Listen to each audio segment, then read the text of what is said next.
That when they see, and by the way, this is human fitrah, modesty, haya, a man finds it attractive in his potential spouse. It's something that is fitrah, it is in us. Many Westerners have said, you know what, I'm not attracted to these women who display their beauty everywhere.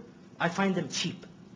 But the Muslim women, when they wear their hijab, they look very beautiful innerly. That the inner beauty comes out. I'm attracted to that. What are you going to say when you've just told him that the purpose of the hijab is not to attract women? He says, I'm more attracted to the hijab. You're going to say, in that case, don't wear the hijab? Is that what's going to happen now? That's the point. When you try to play the rules by the game by their rules, you're not going to come out successful. So the point being, to basically conclude, the point being, when someone comes and asks you any question about Islam, which is of the secondary, tertiary nature, you respond to him frankly. You don't have to be wishy-washy and apologetic. If you say, well, yes, we actually do believe that women have to cover. And the reason for this is because we believe that our God has told us to do so. We believe our God has told us that women have to cover. Let me ask you a question. If you acknowledge the existence of your God, you really and truly believe that that God created you, and then that God told you to pray 5 times a day, to fast the month of Ramadan, to wear the hijab, to go for Hajj, whatever, you believed in your heart after this premise that that particular God spoke with you through the Quran. Would you challenge the authority of the one who created you? And any person who's honest will respond, no, I wouldn't. If I believed that this book is from God, that God actually spoke to this prophet and so on and so forth, I wouldn't question. You say, that's where we stand. We believe that Allah is our God, Muhammad ﷺ is our prophet, the Quran is the book of Allah. You want to know why we believe this? Now you start with Tawheed. Now you start with Risala. Now you start with Akhirah. So you move him from his playground into your playground. You move him from his battle into your battle. And you play by your rules. You play by the rules of the Quran and Sunnah. You know why I believe that my religion is the only correct religion? Because it makes complete sense. There is one God. He is all perfect. Only He is worthy of worship. He is not like a human. He doesn't come down and crucified on the cross. He doesn't do this and that. He sends prophets because He loves us. And those prophets come with guidance. And so on and so forth. You know what I'm saying right now sounds so simple. Do you realize no religion on the face of this earth has such a simple theology? No religion. No religion. Our theology, we take it for granted. Oh Muslims, we underestimate the power of La ilaha illallah.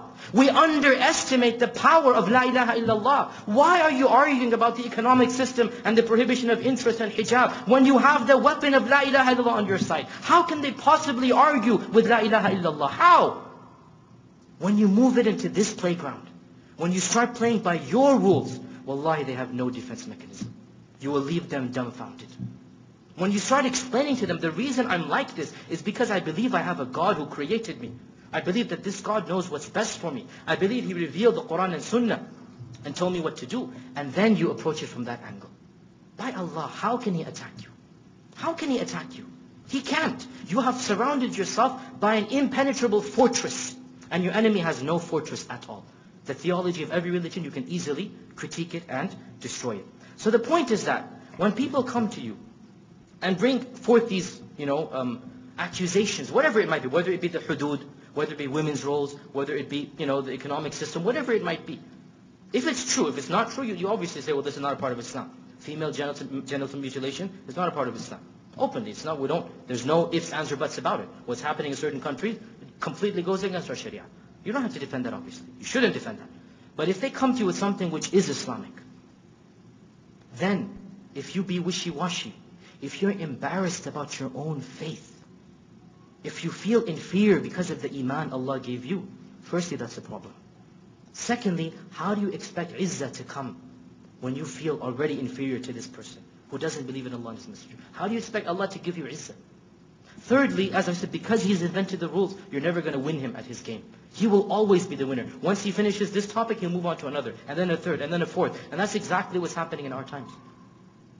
Fourthly, you have forgotten your entire job of calling to the message of Islam. Now, before I conclude, I'm not saying that you don't mention any wisdoms of the Islamic laws. No, I'm not saying that. Somebody says, why do you have such harsh punishments in Islam?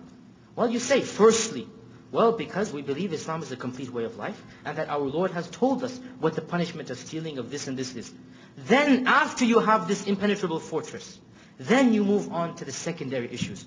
We also believe, for example, that an eye for an eye and a tooth for a tooth is very beneficial to society. that cutting off the hands of the thieves, for example, and doing this and that, we believe that the one problem that will happen to this person, it will bring about a benefit in an entire nation. And we see statistics to prove it, that Muslim countries that implement the hudud are safer, less rape, less stealing, less this and that than other countries. I'm not saying don't use that. What I am saying, make sure that's not your primary weapon. Leave it to be your secondary, no problem. And if they attack the secondary, you can always move back to the primary. But the primary shield, the primary response, always has to go back to tawheed. Always has to go back to theology. I do this because my Lord told me to.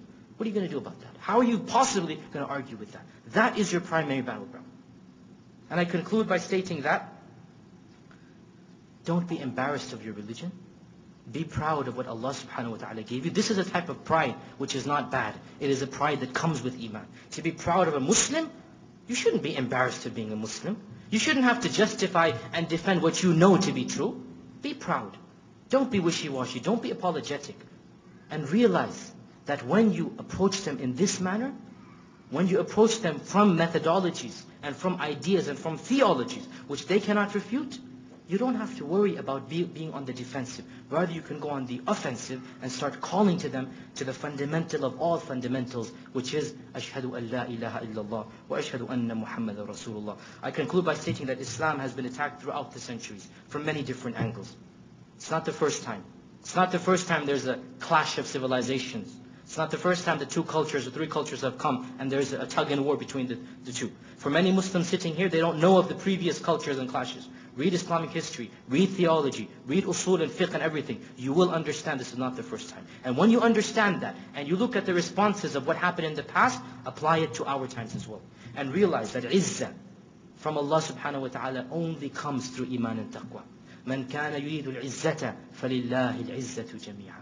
Whoever wishes for honor and glory, let him know that Allah and only Allah subhanahu wa ta'ala is the source of that honor and glory. Islam is the pure religion of Allah. And we have to leave it pure, unadulterated. Something which is divine, we don't mix it with something which is man-made. Something which is perfect in and of itself, we don't need to turn to other ethics, other moral systems, other cultures to try to prove it. We have the religion of Allah subhanahu wa ta'ala, and we're proud of it, and we're never going to apologize about what Allah subhanahu wa ta'ala told us to do. وآخر دعوانا أن الحمد لله رب العالمين وصلى الله وسلم وبارك على عبد رسول محمد وآله وصحبه أجمعين.